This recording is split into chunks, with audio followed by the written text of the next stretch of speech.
Hello, I'm Paul Isles, Project Manager with Accurascale, and we're here at Rothley today for the Railways at Work event at GCR, for our latest at work project.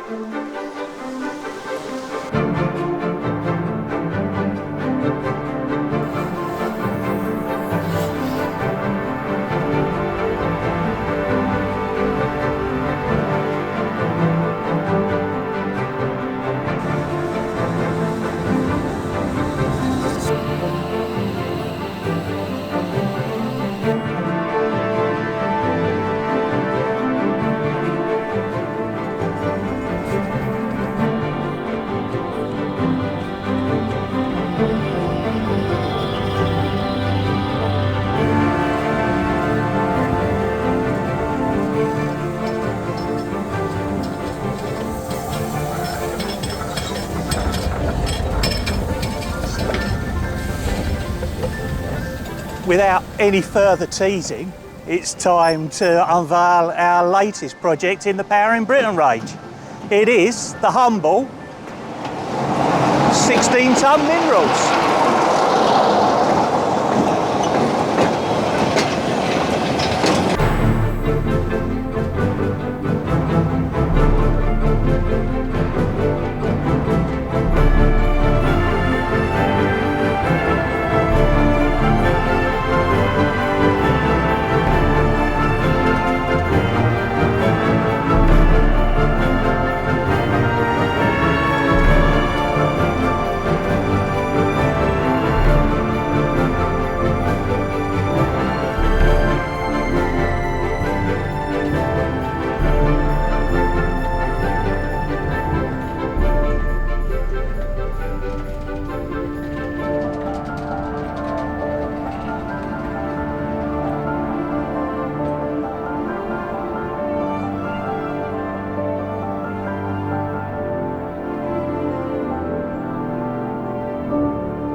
So here we are, we've just arrived in Loughborough with the wing cutter fleet. BR created this wagon building program that run into tens of thousands. So what we've decided to do is to run the unfitted versions in the first run, and then we'll run the fitted ones in the second run. BR issued two diagrams to begin with for the mineral wagons. The 108s, which covered the normal welded body, and then you've got the 109s, which is the riveted body. So we start here with the 108. Typical everyday wagon. This one has seen some modifications. So what we're doing is starting out from the beginning and then working through. And we've got 5 variants of unfitted wagons in the first run. So we're covering the normal 108s, we're covering the riveted 109s, and then there's a few derivatives in there as well. So we've included the later rebodies, the MCOs, and what the MCO does is it finishes off the body. Because these are angular, they tend to collect water, which then encourages rust. So the rebodies of the 1970s are curved. They lose their top doors as well, but essentially they're the same, certainly run on the same chassis. And then we've got the ICI poo wagons. And let's face it, who doesn't like saying poo when it's going with a wagon? So in the first run, we've got 20 SKUs. That's an awful lot of wagons. But as you can see from the wing cutter rake, if you're going to run these wagons, you're going to be running 30 wagons in a rake anyway. So what we wanted to do with our triple packs, it makes it more achievable. So let's look at some of the typical features that we've included. Doors are separate so that we can get the detail come through on the inside of the wagon. And that's not just the bottom doors, that's the top doors as well. Brake parts, door bangers, brakes themselves, they're all separate parts. This one obviously is one-sided, so it's got the brace across the middle. We're also covering independent brake runs which operate on either side. The end doors are an important part of these wagons, and again they're separately fitted so that we can get true representation of how they sit with the wagon. Even down to the end planks here. Now you'll notice on the EPs that this part is actually missing. We wanted to show what sits behind, but what you have is a ridge under and over that couldn't be replicated by moulding. Bolts, buffers, so many different types of buffers. So we've got at least 3 types in the first run. You've got your normal shanks, you've got your step shanks, and you've also got Doughty buffers, which were fitted to the forerunner of the Oleo buffer.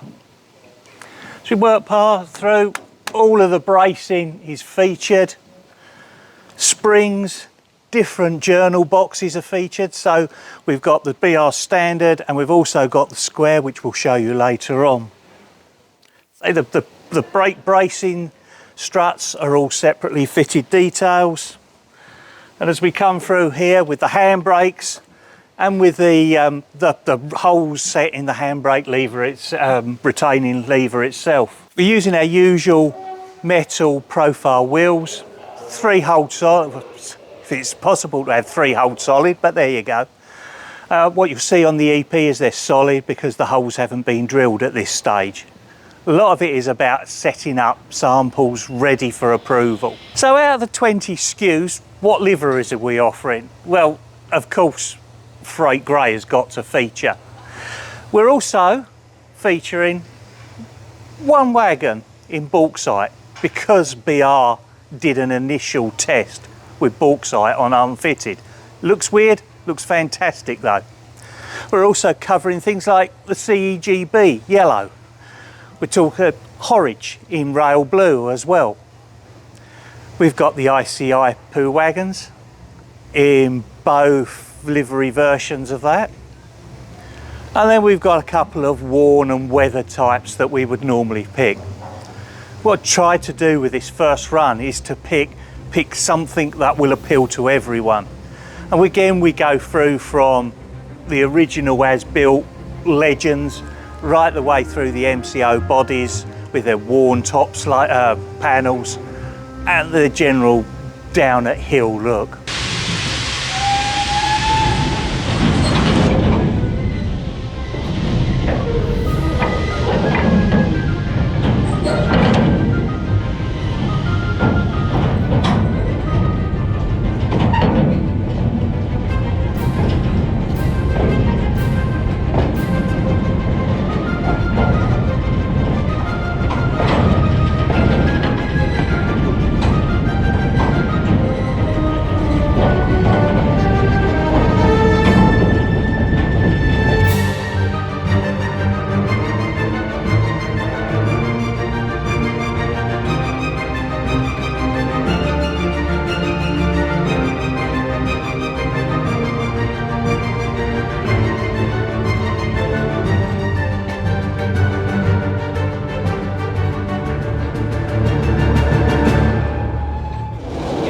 To World War II, mineral traffic on the UK's railways was fulfilled by the use of wooden-bodied mineral wagons.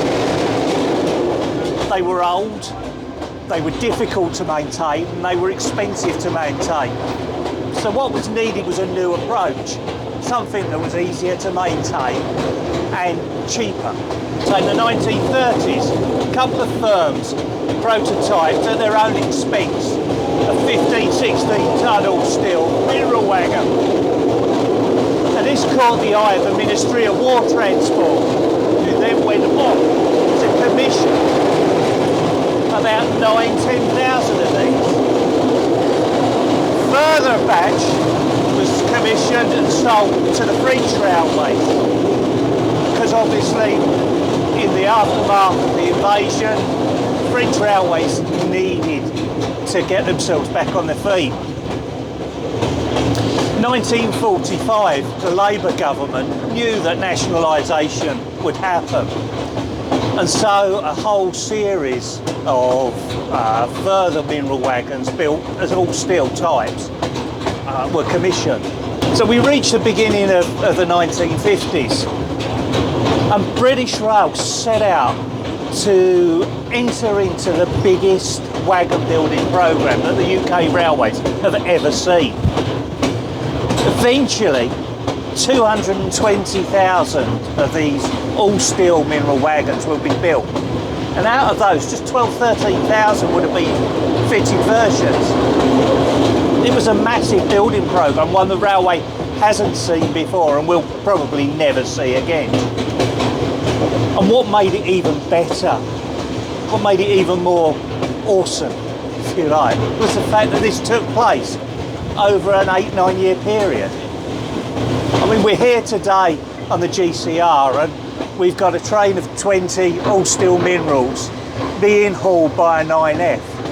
And this scene would have been replicated across the UK, from Cornwall right up to the northeast.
So here we are with a selection of the EPs that have come in.